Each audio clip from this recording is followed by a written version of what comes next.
નમસ્કાર, ન્યૂઝ 18 ગુજરાતીમાં આપનું સ્વાગત છે। આપની સાથે હું છું મિત્તલ।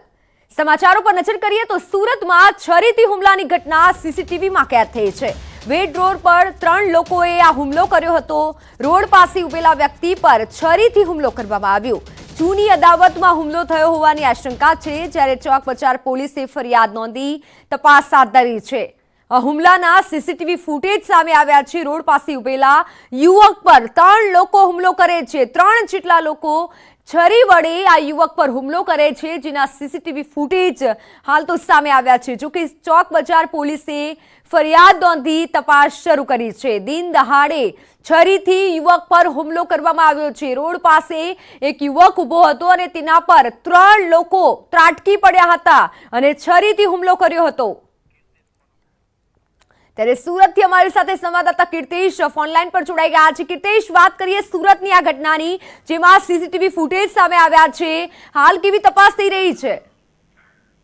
બિલકુલ મિત્તલ, સુરત પોલીસ કમિશનર સુરતમાં ગુનાખોરી ડામ્યા હોવાની મોટી વાતો કરે છે। તે વચ્ચે પોલીસની નિષ્ક્રિયતાને લઈને સુરતમાં અસામાજિક તત્વો બેફામ બન્યા છે અને અસામાજિક તત્વોનો અડ્ડો જાણે સુરતનો ચોક બજાર પોલીસ સ્ટેશનનો વેડ રોડ વિસ્તાર બન્યો છે। કારણ કે અહીંયા છાસવારે આ પ્રકારે અસામાજિક તત્વો જાહેરમાં હથિયારો લઈ એકબીજા પર હુમલા કરવાની ભૂતકાળમાં અનેક ઘટનાઓ બની ચૂકી છે। ત્યારે સુરતના વેડ રોડ વિસ્તારમાં જ રહેતા અને દારૂના વેપાર સાથે જોડાયેલા પિયુષ ડાભી નામના વ્યક્તિ ઉપર દારૂના વેપાર સાથે સંકળાયેલા લોકોની ભૂતકાળમાં જે ઝઘડો થયો હતો તેની અદાવત રાખી અને ચપ્પુ વડે હુમલો કરવામાં આવ્યો છે। જો કે આ સમગ્ર ઘટના નજીકના સીસીટીવીમાં કેદ થઈ જવા પામી હતી અને સીસીટીવીના આધારે પોલીસે ગુનો દાખલ કરી તપાસ શરૂ કરી છે। પણ સૌથી મહત્વની વાત છે કે આ વિસ્તાર ભૂતકાળમાં ગેંગસ્ટરોથી ભરેલું હતું। સૂર્યા મરાઠી નામના ગેંગસ્ટરની હત્યા કરવામાં આવી છે, પણ તેના સાગરીતો આ વિસ્તારમાં રહે છે, દારૂના વેપાર સાથે જોડાયા છે અને એ તમામ લોકો છાસવારે આ પ્રકારની ઘટનાઓને અંજામ આપતા હોય છે। ત્યારે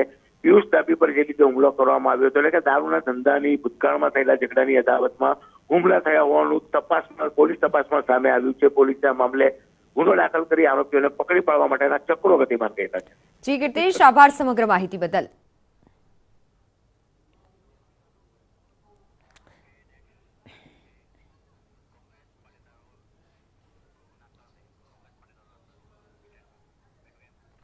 તો હવે વાત કરીશું કોંગ્રેસ પાટીદારોના શરણેની।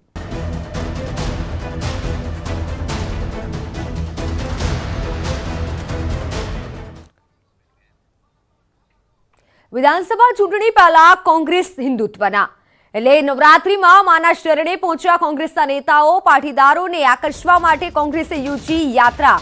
રાજકોટથી કોંગ્રેસ કે સાથ માँ के द्वार યાત્રા યોજાઈ। કોંગ્રેસની યાત્રામાં મોટી સંખ્યામાં 4 વ્હીલ અને બાઇક સવારો જોડાયા। ઠેર ઠેર કોંગ્રેસના નેતાઓનું સ્વાગત કરાયું। કોંગ્રેસની યાત્રાના ડ્રોન વિડીયોમાં પણ મોટી સંખ્યામાં લોકો જોવા મળી રહ્યા છે।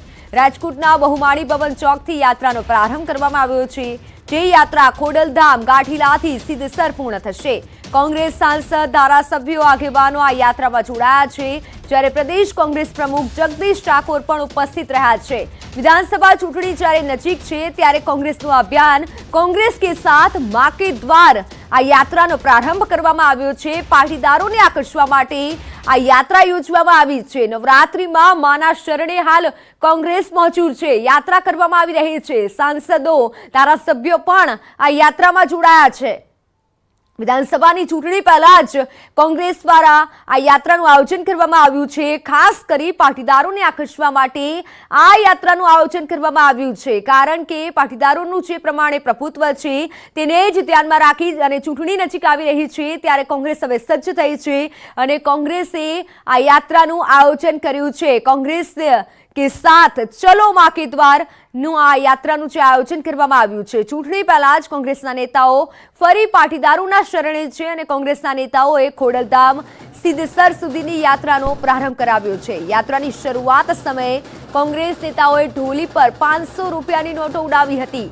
પ્રદેશ કોંગ્રેસ પ્રમુખ જગદીશ ઠાકોર, અર્જુન ખાટરિયાએ 500 રૂપિયાની ચલણી નોટો ઉડાવી હતી।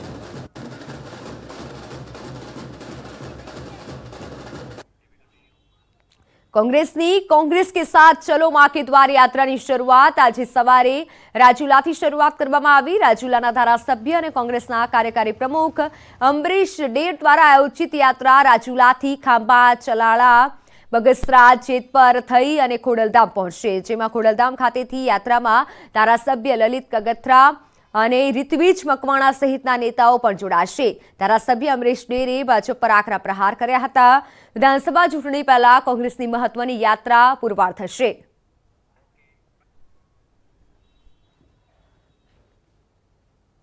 कांग्रेस के साथ चलो मां के द्वार यात्रा રાજુલાથી શરૂ થઈ છે। અત્યારે આપણે છીએ ચલાલામાં અને ચલાલા ખાતે રાજુલાના ધારાસભ્ય અમરીશ ડેર પોતાની યાત્રા લઈ અને અહીં પહોંચી ચૂક્યા છે। મોટી સંખ્યામાં અહીં કોંગ્રેસના કાર્યકરો છે જે તેમનું સ્વાગત કરવા માટે ઊભા છે। એની સાથે અમરીશભાઈ છે, તેમની સાથે જ વાત કરીએ। અમરીશભાઈ, આ યાત્રાનું મહત્વ શું? આપણે બધા જાણીએ છીએ કે માતાજીના આરાધનાનું પાવન પર્વ એટલે નવરાત્રિ, અને નવરાત્રિની અંદર વિશેષ કરીને માતાજીની પૂજા અર્ચના ખૂબ થતી હોય છે આપણી સંસ્કૃતિ પ્રમાણે, આપણા ધર્મ પ્રમાણે। એ સંદર્ભે કોંગ્રેસ પક્ષના શીર્ષ નેતૃત્વે ખાસ કરીને અમે 3 લોકો જે કાર્યકારી પ્રમુખો જે સૌરાષ્ટ્રમાંથી છીએ, એવી એક વાત થઈ હતી કે નવરાત્રિ દરમિયાન માતાજીના દર્શન કરવા માટે જવું, તો એ સંદર્ભે 3 રૂટ ઉપરથી જુદી જુદી આ યાત્રાઓ નીકળી છે। નવરાત્રીમાં કોંગ્રેસને પણ આસ્થાની જ્યોત જાગી હોય તેમ અલગ અલગ પવિત્ર સ્થળોની મુલાકાતે કોંગ્રેસના ધારાસભ્ય પહોંચી રહ્યા છે। ત્યારે 51 શક્તિપીઠ સર્કલથી કોંગ્રેસ દ્વારા ધજા ચડાવાઈ હતી અને આજે ત્રીજા નોરતા નિમિત્તે કોંગ્રેસના ધારાસભ્યએ ગૌ માતાની રક્ષા કરો અને લંપી વાયરસ દૂર કરોના નારા લગાવ્યા હતા। તેમજ પશુઓમાં વધતા લંપી રોગ દૂર થાય તે માટે પ્રાર્થના પણ કરી હતી। મંદિરના શિખર પર ધ્વજા અર્પણ કરાઈ હતી। માતાજીનો આજે નવરાત્રિનો પ્રસંગ ચાલી રહ્યો છે। એવા જ સંજોગની અંદર ગુજરાતની અંદર ગૌ માતાના નામે જે લંપી રોગ આવ્યો છે, એ લંપી રોગથી ગૌ માતાને બચાવવા માટે માતાજીને પ્રાર્થના કરવા માટે આવ્યા છીએ।